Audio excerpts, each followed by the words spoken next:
여러분 반갑습니다. 신년 매일 묵상 네 번째 5가지 부흥. 오늘은 사회의 부흥이라는 주제로 말씀을 듣습니다. 하나님의 말씀 예레미야 29장 4절에서 7절입니다. 만군의 여호와 이스라엘의 하나님께서 예루살렘에서 바벨론으로 사로잡혀가게 한 모든 포로에게 이와 같이 말씀하시니라. 너희는 집을 짓고 거기에 살며 텃밭을 만들고 그 열매를 먹으라. 아내를 맞이하여 자녀를 낳으며 너희 아들이 아내를 맞이하며 너희 딸이 남편을 맞아 그들로 자녀를 낳게 하여 너희가 거기에서 번성하고 줄어들지 아니하게 하라. 너희는 내가 사로잡혀가게 한 그 성읍의 평안을 구하고 그를 위하여 여호와께 기도하라. 이는 그 성읍이 평안함으로 너희도 평안할 것임이라. 아멘.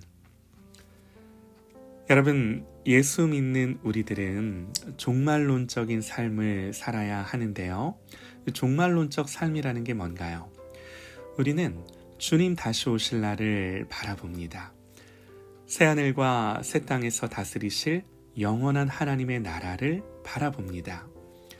지금 우리가 살고 있는 이 땅, 이 세상의 나라가 영원할 거라고 믿지 않아요. 우리는 비록 이 세상을 살고 있지만, 그리고 이 세상에서 성실하게 살아야 하지만, 언제나 이런 것들이 전부가 아니고, 이런 것들은 잠시 지나가는 가치일 뿐임을 알고 살아야 하는 거죠. 그래서 이 세상을 사는 그리스도인들에게는요, 건강한 긴장감이 있어야 하는 거죠. 그런데 역사적으로 보면 잘못된 종말론적 삶이 자주자주 등장했음을 봅니다. 여러분, 이러한 부분을 생각할 때 오늘 본문은 적절한 교훈을 주는데요. 오늘 말씀을 보면요, 예레미야 선지자가 바벨론의 포로로 사로잡혀간 유다 백성들에게 편지를 씁니다. 그 내용의 요지가 뭐냐면, 너희들이 돌아오려면 70년이 차야 한다는 거였어요. 생각해 보시죠. 당시 바벨론으로 붙잡혀간 유다 백성들의 관심사가 뭐였겠습니까? 하루빨리 고향으로 돌아가는 거였죠. 이때 하나냐라는 선지자는 하나님이 너희들을 2년 만에 돌아오게 할 거라고, 조금만 참고 버티면 된다고, 얼마나 희망적인 메시지인가요? 그런데 예레미야는 70년이래요. 이것은 바벨론에서의 삶이 전부가 될 수 없고 결국 그 때가 차면 유다 땅으로 돌아오게 될 날이 온다는 것이었기에 기본적으로 종말론적인 삶에 대한 가르침이라고 볼 수 있습니다. 그러나 예레미야의 가르침에는 또 하나 중요한 게 있는데요.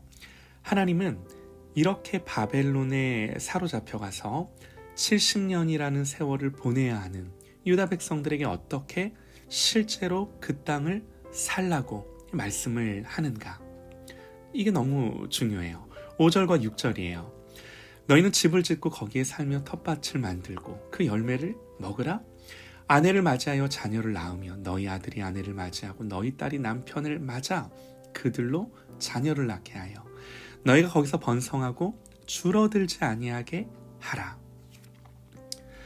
예레미야 선지자는 대단한 것을 말하고 있지 않습니다. 바벨론의 포로로 잡혀간 유다 백성들의 삶은 본질적으로 이 종말론적인 삶의 성격을 지니는 것이었음에도 불구하고 그들에게 뭐라고 말해요? 그냥 평상시처럼 집을 짓고 거기에 살고 텃밭을 만들고 그 열매를 먹으며 살아가라고 말씀을 하는 거예요. 그리고 아내를 맞이하고 자녀를 낳으며 너희 아들이 너희 딸이 결혼하여 자녀를 낳게 하여 너희가 거기서 번성하라고 줄어들지 아니하게 하라고 말씀을 하는 거예요. 여러분 보세요. 지금 하나님의 언약 백성들이 살아가야 하는 땅은 하나님이 약속하신 이스라엘 땅이 아닙니다. 그들은 지금 하나님을 인정하지 않고 우상 숭배가 가득한 이교도들의 땅인 바벨론에서 소수자로 거류민과 나그네로 살아가야 하는 거죠. 그리고 여기서 이들은 70년이 차면 이들의 삶은 마칠 겁니다. 그러나 그럼에도 불구하고 그들은 정상적이고 건강하고 일상적인 삶을 살아야 할 것을 요구받고 있는 거예요. 예레미야는요, 이단 사이비 교주들이 하는 것처럼 요란을 떨지 않았습니다. 너희들 하던 일을 멈추고 직장을 그만두고 한가하게 결혼하여 아이들을 낳고 살 생각은 하지도 말고 다 한 곳에 모여서 이제 떠날 준비를 하라고, 그렇게 하라고 말하지 않는다는 거예요. 이들은 바벨론에서 살아야 합니다. 여기서 여호와 하나님을 믿는 신앙을 가지고 일하면서 결혼도 하고 가정을 꾸리고 그러면서 자녀를 낳고 기르면서 살아가야 해요. 그들은 자신들의 일터에서 자신들의 신앙이 거부당하고 때로는 조롱을 받게 될 겁니다. 그들을 적대하는 사람이나 세력을 만나게 될 것도 각오해야 하는 거죠. 여러분, 이런 삶은 오늘날 우리가 살아가는 삶과 너무나 비슷하지 않나요? 여러분, 우리는요, 교회에서만 살아가는 것이 아닙니다. 우리가 살아가는 직장, 우리가 속해 있는 사회의 조직들은 하나님을 공적으로 인정하는 사회가 아닙니다. 그 당시 바벨론의 사상, 가치, 유행, 흐름, 이스라엘 백성들이 느끼기에는 다 그랬을 거예요. 우리가 살아가는 세상인 대한민국에서는 하나님이 금하신 동성애를 법적으로 인정하라는 요구가 거세게 밀어닥치고 있죠.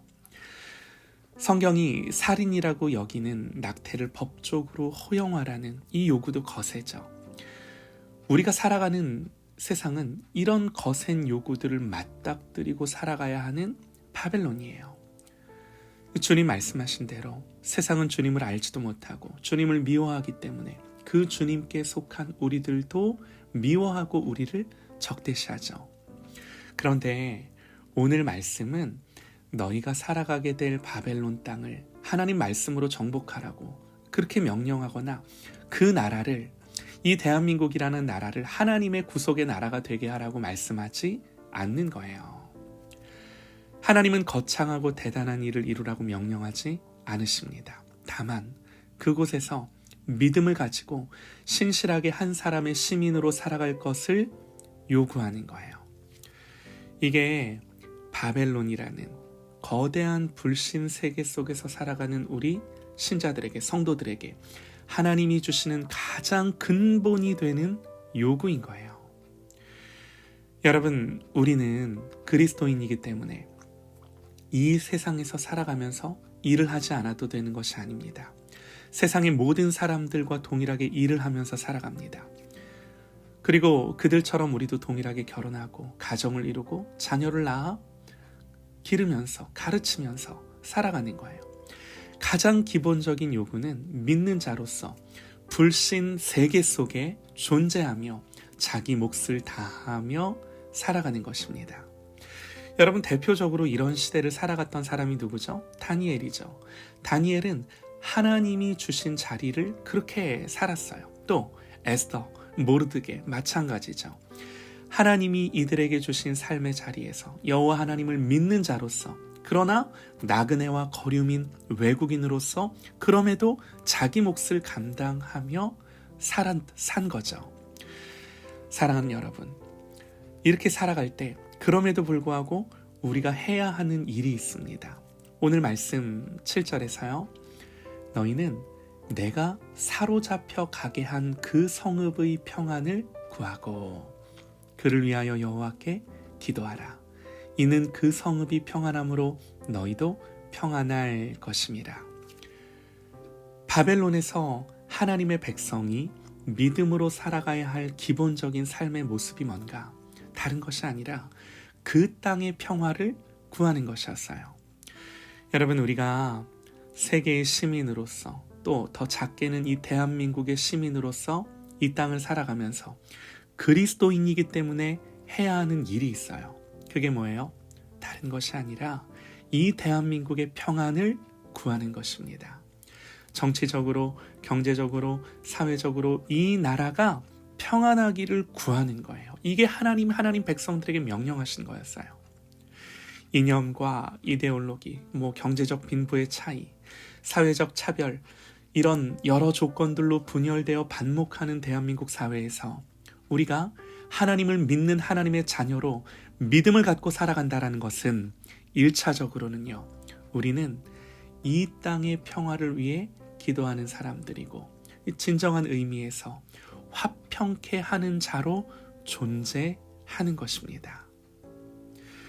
그러나 여러분 분명히 알 것은 이 모든 것들은 기한이 있는 거예요. 그래서 우리는 이 세상의 가치에 목숨을 거는 사람들과는 달리 영원한 가치를 알고 그 가치를 가졌기에 더 여유를 가지고 이 세상의 이슈에 목숨을 거는 것이 아니라 화평케 하는 자로 사명을 가지고 이 땅을 힘있게 그 누구보다 소망을 가지고 기쁘게 살아갈 수 있는 사람들인 거예요. 사랑하는 여러분, 이것을 분명히 하고 궁극적으로는 영적인 부흥을 꿈꾸며 주님 다시 오실 것을 바라는 그런 저와 여러분 되시기를 간절히 소망합니다.